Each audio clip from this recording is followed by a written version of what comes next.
हाय दोस्तों, स्वागत है आपका अ पॉजिटिव एंगल में। अ पॉजिटिव एंगल में हम स्टोरीज़ को, इंसिडेंट्स को एक पॉजिटिव एंगल से देखने की कोशिश करते हैं और उनसे कुछ सीखने की कोशिश करते हैं। बहुत बहुत शुक्रिया आपका हमारे साथ जुड़ने के लिए, और हम माफ़ी चाहेंगे पिछले हफ्ते कहानी ना शेयर कर पाने के लिए। चलिए शुरू करते हैं आज की कहानी। आज की कहानी गौरव की है। गौरव अपने माता पिता के साथ बरेली में रहते थे। उनके माता पिता ने लव मैरिज करी थी, जिसकी वजह से दोनों के परिवार ने ही उनके साथ अपने सारे नाते तोड़ दिए थे। गौरव के माता पिता दोनों ही नौकरी करते थे और गौरव उस वक्त स्कूल में थे। गौरव एक स्ट्रॉन्ग और इंडिपेंडेंट लड़के थे और बचपन से ही उन्हें एक बीमारी थी, जिसके चलते वो हाई लेवल एक्टिविटी नहीं कर पाते थे। कोई भी खेल को जिसमें बहुत ज़्यादा भागना या दौड़ना होता था, वो नहीं कर पाते थे। उनका बचपन से ही रुझान फुटबॉल और हॉकी में था, बट इस बीमारी के चलते उन्होंने कई बार कोशिश करी अपनी स्कूल की टीम में पार्टिसिपेट करने की, मगर इस बीमारी के चलते उनको कभी शॉर्टलिस्ट नहीं किया गया स्कूल की टीम में। स्कूल में ये वाली प्रॉब्लम थी, और जब वो वापस घर आते थे तो घर में उनका काफ़ी टाइम साइंस के प्रोजेक्ट्स में बीत जाता था। शाम को अक्सर वो बच्चों को बाहर खेलते हुए देखते थे। उनके साथ उनका खेलने का मन करता था, मगर क्योंकि उनकी बीमारी थी, या यूँ कहें कि उनकी बीमारी के बारे में सबको पता था, और एक कमज़ोर खिलाड़ी को कोई भी अपनी टीम में रखना नहीं चाहता था। इस वजह से एक वक्त बाद उन्होंने बाहर जाना और खेलने के लिए रिक्वेस्ट करना बंद कर दिया था। फिर अचानक से एक साल उनके स्कूल में एक इवेंट होते हैं, स्पोर्ट्स इवेंट होता है। उस साल से पहले तक सिर्फ 2-3 खेल ही उनके स्कूल में होते थे, जैसे फुटबॉल, हॉकी और क्रिकेट, जिसमें उनका खेलने का मन होता था, बट वो शॉर्टलिस्ट नहीं होते। मगर उस साल स्पोर्ट डे अनाउंस करते हैं प्रिंसिपल, जिसमें high jump, long jump, 100 metre race, 400 metre race, 1600 metre race होती है। उस साल वो किसी में पार्टिसिपेट नहीं करते, बट तब बट वो देखते हैं एज एन ऑडियंस, और तब उनको रियलाइज़ होता है कि उन्होंने एक स्पोर्ट तो छोड़ ही दिया पूरा। एक ऐसा स्पोर्ट जिसमें टीम की ज़रूरत ही नहीं थी, वो इंडिविजुअली खेल सकते थे। और एक वो चीज़ जिसको जो वो करना चाहते भी थे, वो बहुत एक्साइटेड होते हैं और वो सोचते हैं और अपना निर्णय बना लेते हैं कि अब मैं रेस में पार्टिसिपेट करूँगा और रेस जीतूँगा। तो वो रेस के ऊपर रिसर्च करते हैं, देखते हैं और आइडेंटिफाई करते हैं एक अपने लिए अच्छा अपोनेंट, और फाइनली वो चूज़ करते हैं कि वो मैराथन में रेस करेंगे, मैराथन भागेंगे, जो कि 44 किलोमीटर की होती है। वो बहुत ज़्यादा एक्साइटेड होते हैं। शाम को उनके पेरेंट्स आते हैं और वो अपने पेरेंट्स को अपना आइडिया बताते हैं कि मैं रेस करूँगा, रेसिंग में पार्टिसिपेट करूँगा, और मैं मैराथन दौड़ूँगा जो 44 किलोमीटर की होती है। उनके पेरेंट्स को पता होता है कि मेडिकली उनके लिए पॉसिबल नहीं है एक इतनी लंबी रेस दौड़ना।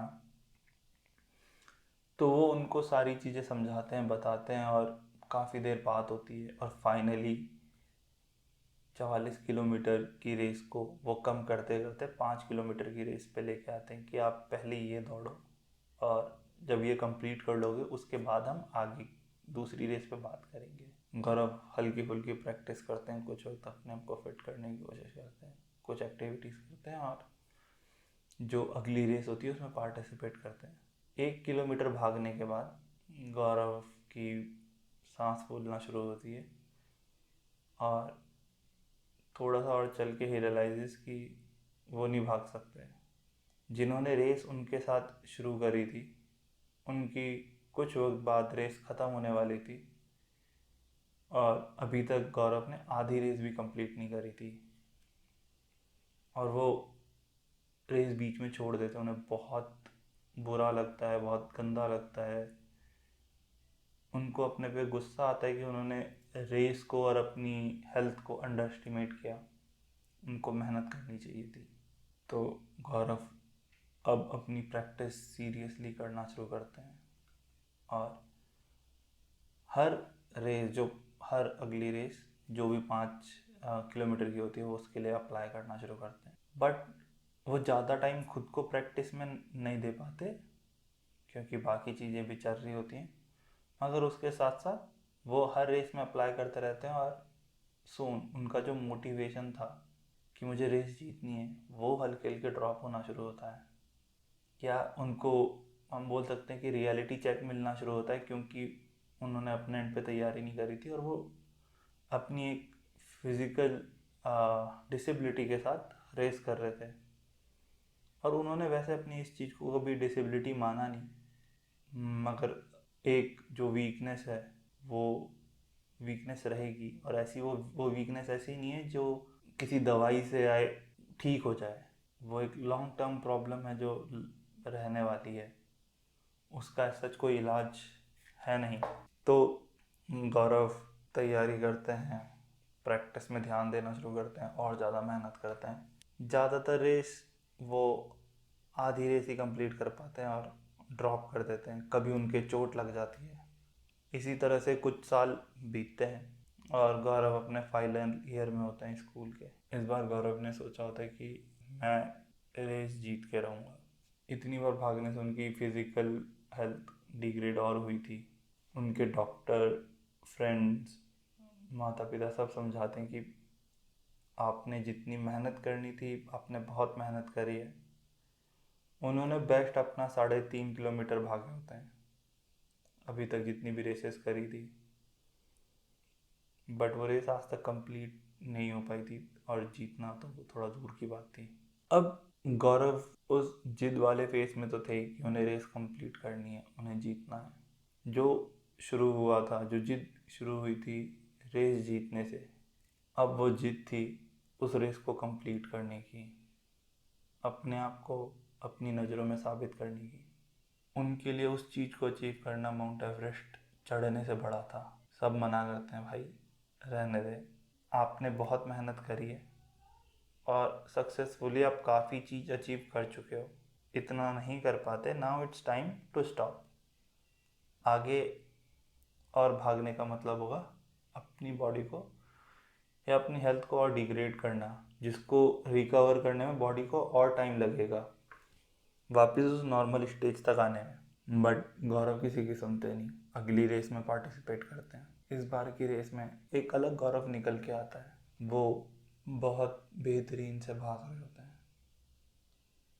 काफ़ी अच्छा परफॉर्म कर रहे होते हैं और अराउंड 4 किलोमीटर भागे होते हैं और अचानक से वो गिरते हैं और उनकी चोट लगती है, खून निकलना शुरू होता है। और उस चोट के साथ गौरव को 1 किलोमीटर बचा हुआ रेस दिखता है। गौरव उठते हैं, उनके पेरेंट्स उनको बोलते हैं कि बेटा चोट लग गई है। माँ बाप हैं, उनको डर, मतलब माँ बाप हैं यार तो कंसर्न तो होता ही है। एंड वो बोलते हैं कि बेटा बहुत हो गया, आपने अपना बेस्ट दिया है आज, अब आ जाओ। इट डजेंट मैटर, मतलब उससे फ़र्क नहीं पड़ता कि रेस कंप्लीट हुई नहीं हुई, आपने अपना बेस्ट दिया है। अगर चोट ना लगी होती तो आप इस रेस को इस बार आज तो कंप्लीट कर ही लेते, बट आ जाओ अब। और गौरव इस बार किसी चीज़ को सुनने के लिए तैयार नहीं थे। वो इस तरह की चीज़ अपने दिमाग में ला भी नहीं रहे थे और वो चोट के साथ ही हल्के हल्के चलना शुरू करते हैं। चलते चलते आखिरी के जो 200 मीटर होते हैं, उनके शरीर से खून बह रहा होता है, तो आखिरी के जो 200 मीटर होते हैं वो हाथों से चलते हैं और हाथों से अपने शरीर को घसीटते हुए रेस कंप्लीट करते हैं।